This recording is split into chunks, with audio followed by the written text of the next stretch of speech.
Hello, and welcome to the Church of Fuck You. I'm St. Patrick.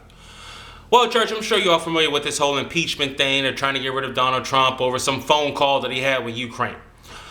Well, some people are cheering and some people are happy. There are just three major problems that I see with this whole scenario that's just going to bite them in the ass. Like, for real. The Democrats are so screwed from this.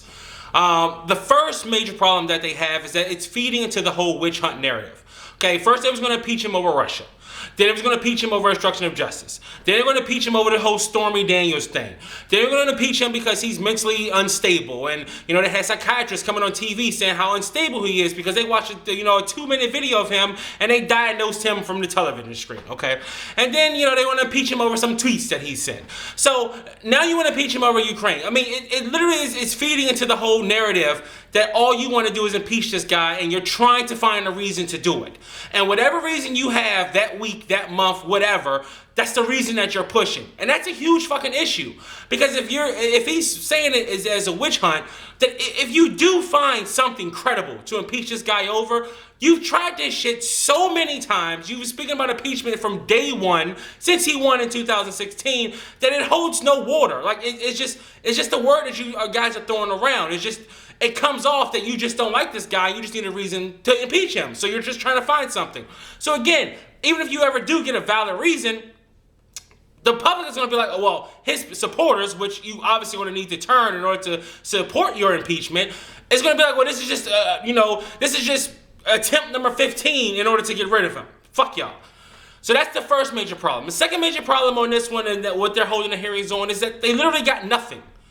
Like, you got a phone call that he released a transcript over.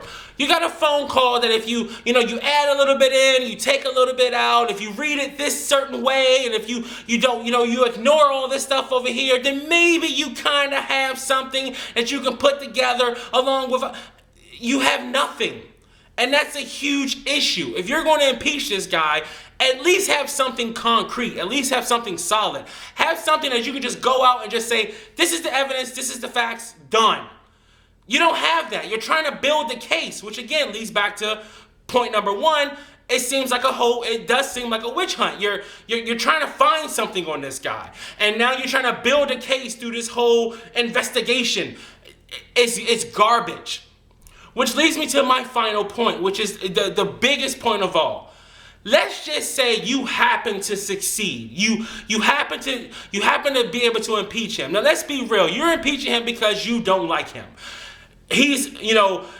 He goes against everything you stand for, everything you hold dear and true and whatever. He goes completely opposite of it. He is not refined. He is not, sophisticated. He's just a loudmouth from New York who happens to mouth off and happens to be a Republican. Okay, so you want to literally impeach him for that. You're digging through all his dirt. You're trying to go through his taxes, his businesses, his wives, everything you're trying to find.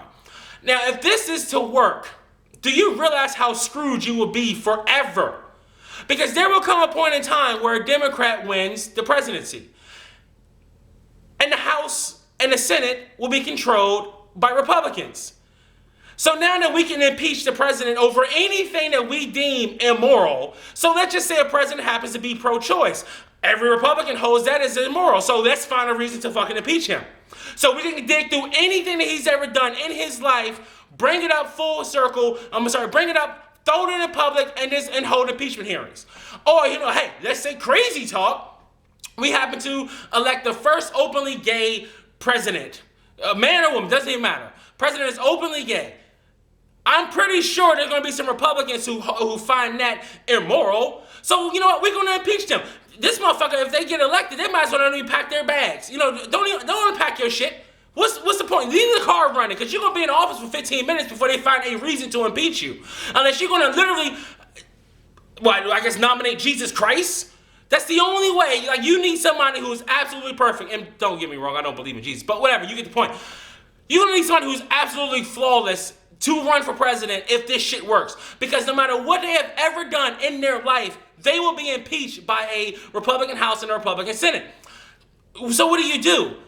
And all these people who is cheering this and yeah, we need to do this and fuck that shit, fuck him, he need to go, they don't realize the Pandora box that they're opening. Because that means any president ever that comes in, if the other party's in power, they're going to impeach his ass. So there's not even a point of even having a president anymore. Because again, unless this person was absolutely flawless in their past life, they're screwed. They're going to be impeached. And that means nothing will ever get done. We'll never get anything passed. We'll never do anything, which, I mean, let's be real, Congress ain't doing shit any goddamn way. But on the flip side of that, and as I said before, you're fucking screwing yourself because you pretty much have just guaranteed his re-election. And you guaranteed, fuck it, I'll put it out there. You pretty much guaranteed that he's going to get the House, the Republicans are going to get the House back. They're going to keep the Senate and probably add some seats. And now, if he wins in 2020, which I am saying in stone because they have done this shit, he's going to win. He's going to have literally unchecked power because Republicans aren't going to say shit to him. What the fuck are they going to say? He won again. Democrats can't say shit because they're going to have fewer people to block anything that he wants to do. So now you're fucked. All because of what? You just don't like this guy? Again, and I've said this for years, Trump is playing chess. Democrats are playing checkers, and they're getting their ass whooped. And this latest stance of the whole impeachment thing just proves the fucking point. He's playing them like a fucking fiddle, and they don't even understand it. They think they're winning, but they're not. They're fucking losing. And somebody in that fucking party, somebody in that whole little DNC or whatever the fuck they want to be called, needs to wake up. Because there's going to come a point, probably in 2020, where he's going to have the House, the Senate, and he's going to get reelected. And there's nothing Democrats can do ever except bitch and whine about it. All right, man, that's it. Thanks for watching. Thanks for listening. This is St. Patrick. I'm out.